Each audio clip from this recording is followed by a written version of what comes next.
Blackhead prevention begins with calm habits, not harsh force.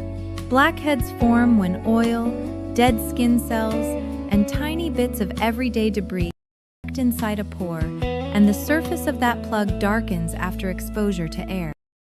They are not a sign that someone is, and they usually do not. In many rough and more harder to maintain, usually works morning and again at night with a mild cleanser and lukewarm water. Avoid very hot water, rough scrubs, harsh brushes, and the urge to its polished makeup, screen, sweat, daily buildness the end day. It fully before bed. Lightweight, water-based, or non-comedogenic products are often a better choice for skin that clogs easily, especially around the nose, chin, forehead, and jawline. Moisturizer still matters, even when skin feels oily, because skin that feels stripped and uncomfortable can become more reactive. If the skin tolerates it, salicylic acid may help loosen clogged material inside pores, and adapalene may help keep pores from becoming blocked over time. The important thing is to start slowly and stay steady instead of trying too much too fast. Squeezing blackheads with fingernails or tools may feel productive for a moment, but it often leads to irritation, lingering marks, and a cycle of touching the face that creates more trouble than progress. Hair oils, pomades, and heavy styling products can also quietly contribute to clogged pores around the forehead and temples, so it helps to keep those products away from facial skin whenever possible. Pillowcases, hats, and phone screens do not need to become a source of anxiety, but keeping them reasonably clean supports a better environment for the skin. Prevention is not about perfection. It is about making pores less likely to clog, keeping the skin barrier calmer, and choosing a routine gentle enough to keep doing for months. And now, with that practical skin advice folded away neatly like a clean towel in a bathroom cabinet, let us move into the longer, warmer, and much more cheerful part of the day, where instead of cleansers, cotton pads, and magnifying mirrors, we find ourselves in a small American town, full of folding chairs, raffle stubs, slow walkers, pie plates, suspicious casseroles, and one retired gentleman who only wanted a peaceful afternoon but somehow ended up at the center of the strangest senior center competition ever invented. In the town of Millstone Creek, Ohio, 76-year-old Arthur Penfield believed in three sacred things: punctual coffee, correct lids for leftover containers, and the right to go home early from any event involving raffles.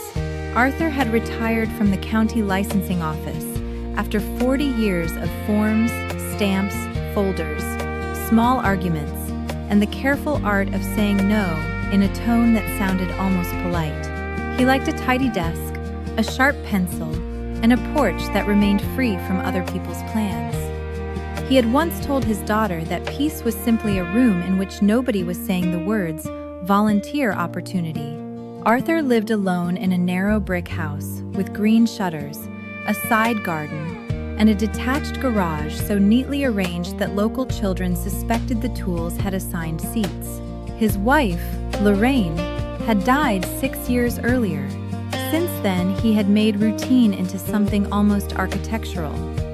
Coffee at 6, newspaper at 6:15, toast at 7, a short walk after breakfast if the weather had decent manners, lunch at noon, a nap after lunch, which he referred to as horizontal problem solving, supper at 5:30, dishes at 6, porch by 6:30, bed by 10. It was a manageable life, quiet, respectable, comfortably narrow. But some evenings, especially in autumn, when the light went thin too early and the house seemed to listen too carefully, the silence felt less like peace and more like an extra person who had stayed too long. The main threat to Arthur's peace was his longtime neighbor, Marlene Fitch. Marlene was 72, cheerful, determined, and powered by the kind of volunteer energy that should have required certification. She wore bright scarves, low sensible shoes, and reading glasses on a chain that made her look permanently ready to organize a sign-up sheet, rearrange a dessert table, and recruit help from people who had not realized they were available.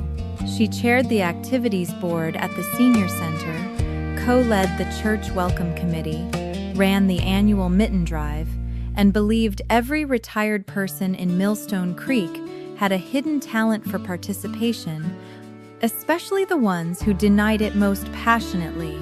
On a cool Thursday morning, Arthur was sitting on his porch with coffee and half a slice of coffee cake when Marlene marched up the walkway carrying a casserole dish and a purple folder. Arthur looked at the folder and said, "No." Marlene stopped at the bottom step. "You haven't even heard what I want. You're carrying paperwork. I'm also carrying tuna casserole. That makes it worse. That means I came prepared." "For what?" "For resistance." Arthur leaned back in his chair. "Then at least one of us entered this honestly." Marlene came up the steps anyway, placed the casserole on the porch table, and sat down without invitation. "The Silver Oak Senior Center Autumn Social has a problem," she said. Arthur closed his eyes for one brief second. The Silver Oaks Autumn Social was the yearly event featuring casseroles, coffee, cardigans, soft piano music, raffle baskets, folding chairs, and enough optimism to make Arthur suspicious on principle. "What sort of problem?" he asked. "The master of ceremonies canceled." "Why?" "His grandson has a basketball game in Columbus." "That sounds legitimate." He also said he was not really a microphone person. Arthur nodded. "That sounds wise." Marlene ignored him. "So naturally I thought of you. Why would you do that?" "Because you speak clearly. People trust you. And you are funny." Arthur stared at her. "I am not funny. You are after 70. Dry counts. I worked in county licensing. You spent 40 years explaining reality to impatient adults. That's stagecraft." "That is not stagecraft. That is paperwork with consequences. You do not need to perform.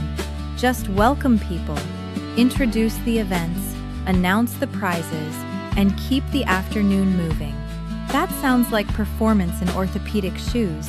That sounds like community. That sounds like organized ambush." She smiled. "You'll be good." "I'll be reluctant. That is not a talent. It should be." She tapped the folder. "I may already have written your name in pencil." Arthur looked at the casserole. "You volunteered me before I agreed?" "In pencil," she said. "I'm not unreasonable." "No. Just efficient in a way that lowers public trust. The social is Saturday at 2, and if I refuse, I'll tell everyone you were intimidated by a microphone and decorative leaves. Those are not equal threats. Together they form a credible narrative." So that was how Arthur Penfield, retired office man and defender of quiet afternoons, became the emergency announcer of the Silver Oak Senior Center Autumn Social.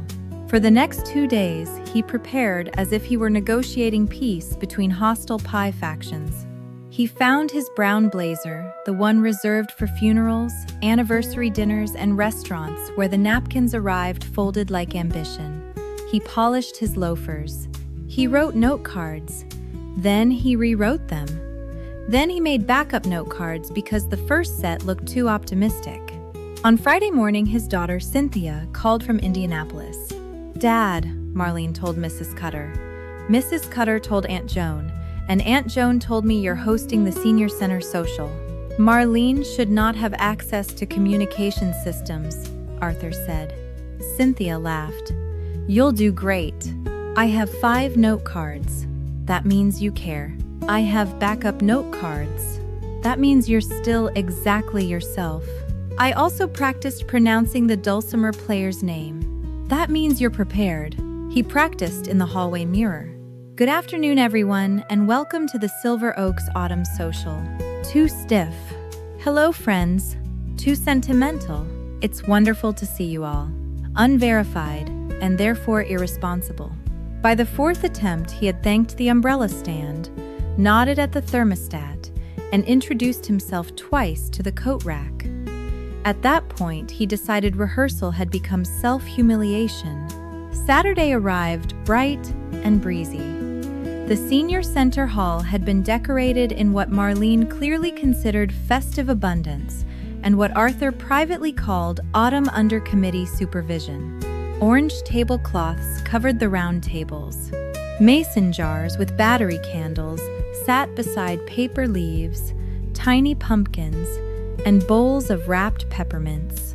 At the back of the hall stood the refreshment spread: sheet cake, pie, cookies, bars, coffee urns, tea, and enough casseroles to alarm any man who respected gastrointestinal privacy. The room filled early. Retirees in cardigans and sport coats took their seats with coffee cups and immediate opinions. Two widowers by the coffee urn discussed blood pressure medication with the serious energy of men reviewing weather radar. Three women near the dessert table had already begun silently ranking the pies by crust confidence alone. Marlene met Arthur at the entrance. "You're late. I'm 9 minutes early." "That's socially late. That is mathematically false. You look distinguished. You look administrative." "That's because I'm prepared." "That is exactly what worries me." She handed him the microphone and a schedule card. "Welcome, memory game, refreshments, talent segment, raffle, closing remarks." Arthur looked down. "What is the memory game?" "A little fun." That phrase should require a permit. Then she vanished. Arthur stepped to the front. The microphone squealed sharply. Half the room jumped. "Well," he said, "that certainly reduced the need for a subtle opening." The room laughed. "Interesting," he thought. He adjusted the microphone. "Good afternoon, everyone. Welcome to the Silver Oaks Autumn Social, the only event in town where you can drink coffee, win preserves, and silently judge decorative scarecrows without consequences." The laughter came warm and immediate. "My name is Arthur Penfield, and I'm your announcer today because the original announcer received a stronger competing offer involving family, travel, and what I can only assume is a healthier relationship with microphones." That landed beautifully. The first activity was the memory game. Marlene wheeled out a tray of random objects, covered them with a dish towel, and announced that the audience would get 30 seconds to study the tray and then try to remember everything on it. Arthur looked at the objects with deep suspicion. The tray held a clothespin, a deck of cards, a flashlight, a peppermint, a kitchen timer, a shoehorn, a rubber duck, and for reasons no decent mind could justify, a grapefruit spoon. Arthur looked toward the back. "Who assembled this?" Marlene raised her hand proudly. He nodded. "That explains the spoon. No stable adult arrives there alone." The room laughed. The towel came off.